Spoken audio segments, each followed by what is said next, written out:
Known for sparking controversy and discussion, Complex has once again given us a power rankings of sneaker collaborators. Following on from the list last year, they have released an updated version written by these writers here. These guys down here have tapped into the sneaker culture of 2025 and created an NFL-style power ranking. And today, you and I are going to break down this list. Hello, my name's Harrison Cable. This is Best Foot Forward Shoes. Thank you so much for joining me. Let's get straight in. First of all, we have at number 25, which is Edison Chen and Clot. Moving down from number 24 last year, I feel like this is a pretty good spot. It's kind of just making up the numbers at this point. I think some of the stuff that he's done at Adidas since moving from Nike is really good. Speaking of the Gazelle Espadrille and also some of the superstar ones that he's done with the jagged lugged soles. And I know this is purely a sneaker list, but seriously, the clothing collection that he also produces with Adidas is absolutely next level. Speaking of next level clothing, at number 24 is Tyler the Creator, who was unranked last year, so he has jumped into this list.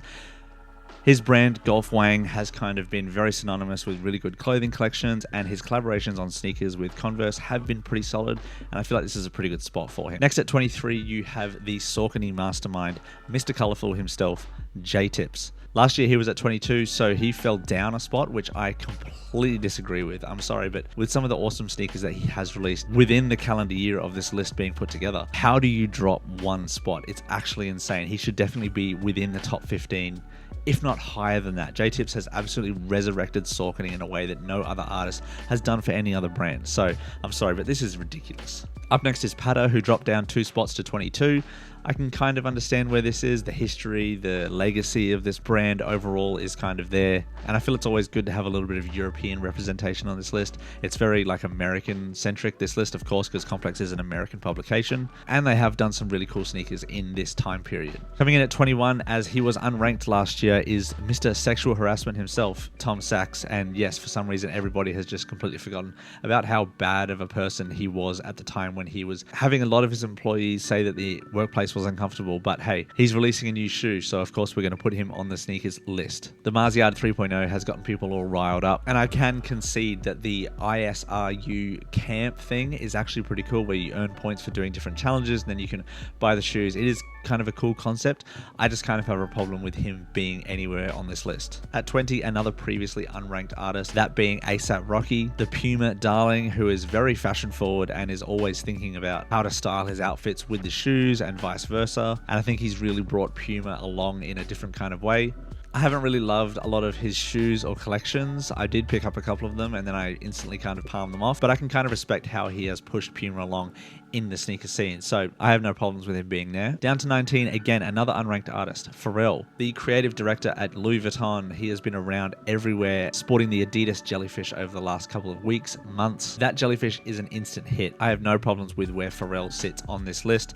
I think it's very deserved. He could even be a little bit higher. I just think some of the latest history, if you discard the jellyfish, has been a little bit bad. The NMDs, the human race line, has kind of just fallen off. But I think the jellyfish is that good that it kind of does deserve for him to be in the top 20. Next up, Teddy Santis, number 18. He jumped all the way down from 5 to 18. That is a 13-point drop. I cannot believe that. That is insane. But it kind of speaks to where Aimé Leon Dore is at the moment. And Teddy Santis, of course, being the creative director of New Balance Made in USA, it kind of feels like he's put a lot of his stamp onto those models and really made some awesome GR colorways. And it kind of shows to where a lot of his attention has been. And does he really want to put a lot of attention into Aimé Leon Dore? Who knows? I think that what he's doing is still awesome, and I don't know whether this list is bringing his Aimé Leon Dore stuff or is they talking about his Made in USA New Balance, because I feel that those are completely different. At number 17, Wales Bonner is okay. She hasn't really released that many good shoes in the last couple of years.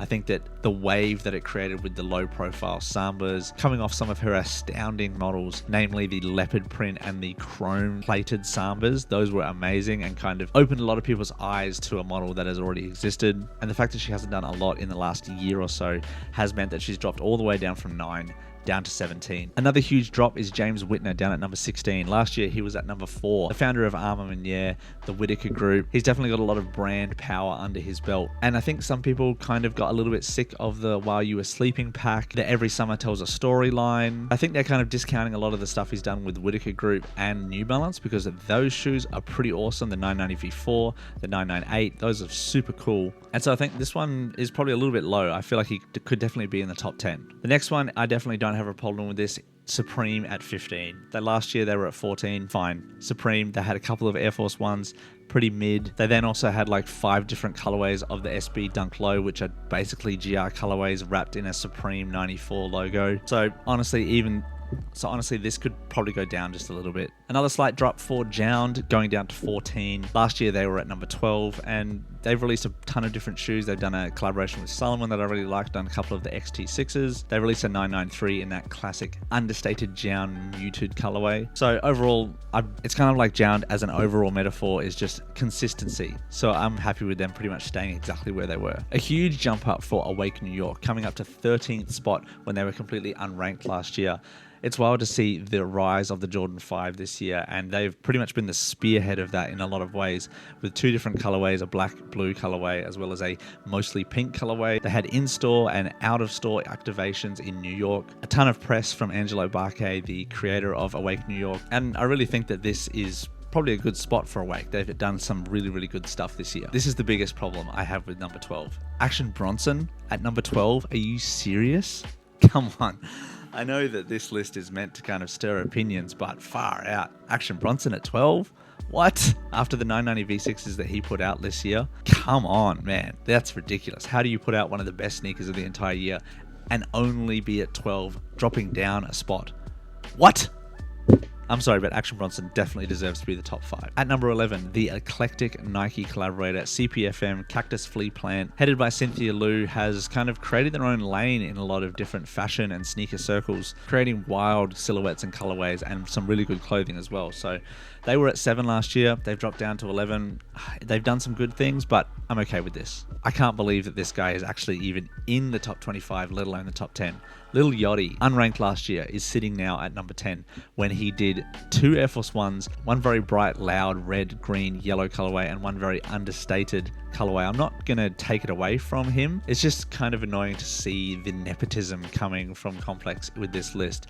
Lil Yachty has done hardly anything. Some of his sneaker takes are absolutely ridiculous, and it's just, I can't believe I'm not going to talk about this one anymore because it's just ridiculous that he's at number 10. At number 9, again, a fall that I definitely do not agree with.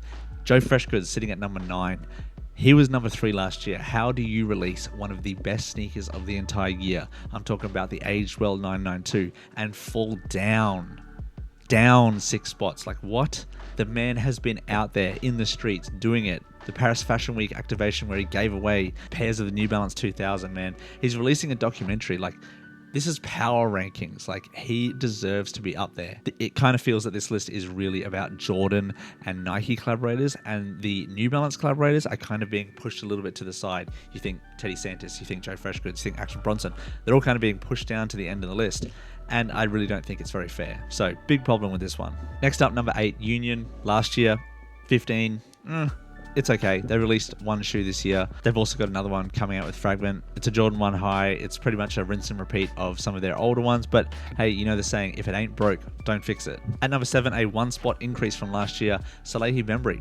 Happy with this one. I think that he has done some really good things, not only with New Balance, but also with Puma, becoming the creative director of basketball, debuting the Tyrese Halliburton 1. No matter what brand he kind of works on, he shows his own. The design language is always the same, and I really like that he brings his own creative flair and taste to any project that he does. At number 6, Undefeated, a huge rise from number 23, and I think we all know exactly why that is. The Undefeated 4s were released this year, which is a grail level shoe that I don't think a lot of people ever thought they would ever have in their lifetime, myself included. So I'm actually pretty okay with Undefeated being up there. They also released a pair of Spiridons, which were pretty cool. And I just think that it's great to see Undefeated, a legacy brand dating all the way back to the early 2000s, kind of still being a force to be reckoned with in late 2025. At number 5, another big jump from 17. Cortez. Clint has done some absolutely awesome out-of-store activations when they were debuting the MX-95 on the Honey Black colorway, continuing on their collaboration with the MX-95 line. Of course, this year being the 30th year of the MX-95. So I think that this is one of the best 95s, and I think it's a little bit high. Probably could be down at maybe the 9-10 range, but I'm not mad at it. At number 4, Ronnie Feig, the creator, founder, genius behind Kith, has been working this year tirelessly. He's like a shark. If he stops, he'll drown. The man has done work with Adidas. He's done work with New Balance. He's done work with Asics. All these brands have come to him. And the 2 spot fall down from number 2 last year, I'm not mad at it. I just think that he's done enough this year to kind of keep his spot at number 2. At number 3, no problems with this one, Bad Bunny. He's done incredible stuff with Adidas this year, having a residency in Puerto Rico, selling out almost every show, having influencers and content creators come to his events, creating great colorways on silhouettes like the Gazelle, the Adi Zero SL72. I just can't fault him at all. I think that his music is good. I don't speak Spanish, but hey, the stuff that he is doing with Adidas is absolutely next level. At number 2, the likely sneaker of the year, whether it be his Jordan 4 Brick by Brick or the newly released Jordan 1 Low Better with Time, Nigel Sylvester definitely deserves to be in the top 5, and I think number 2 is good for him. He could even be number 1. I think that he has the most juice when it comes to Nike collaborations. I love how he is with the people. He is out there. He is doing events. He really is on the streets doing things, and it's kind of the breath of fresh air that Nike and Jordan needed this year. And at number 1, can you think of the person that I have not mentioned yet? Yeah, that's right, Travis Scott. The man who has been doing the Jordan 1 in the exact same way with a different colorway for a long time now.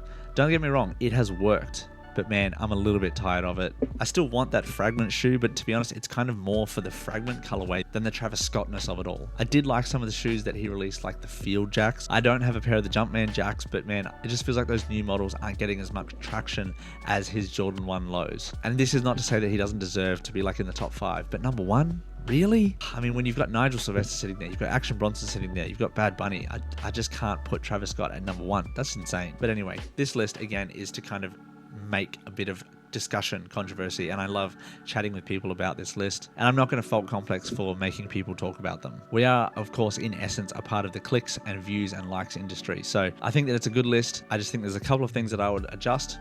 Let me know what you think. If you think I put some people too high, there was one person that I would like to mention, and it's Philip Lipschutz and Unheard of brand, based out of Cincinnati, Ohio. The stuff that they did with the Grandma's Couch and the Piggy Runner this year, the in-store activations, bringing content creators out to those stores. I know that this is a very New York hype beast kind of eccentric list, but man, even putting him at number 25, giving that Unheard of brand a little bit more exposure, I think Complex could really help lift some people up like Philip. And the fact that they just put like the same old people at that spot, like get Tom Sachs out of here and put someone who's actually doing something real for the sneaker community in there. And that being Unheard of brand and Philip Lipschutz, shout out to them. Thank you so much to everybody for watching. If you agreed with the video, let me know. If you didn't like any of the takes that I had, let me know as well. I really do appreciate everyone for tapping in. Thank you so much for subscribing, watching the video. Really do appreciate it. We'll see you all next week. Have a good day.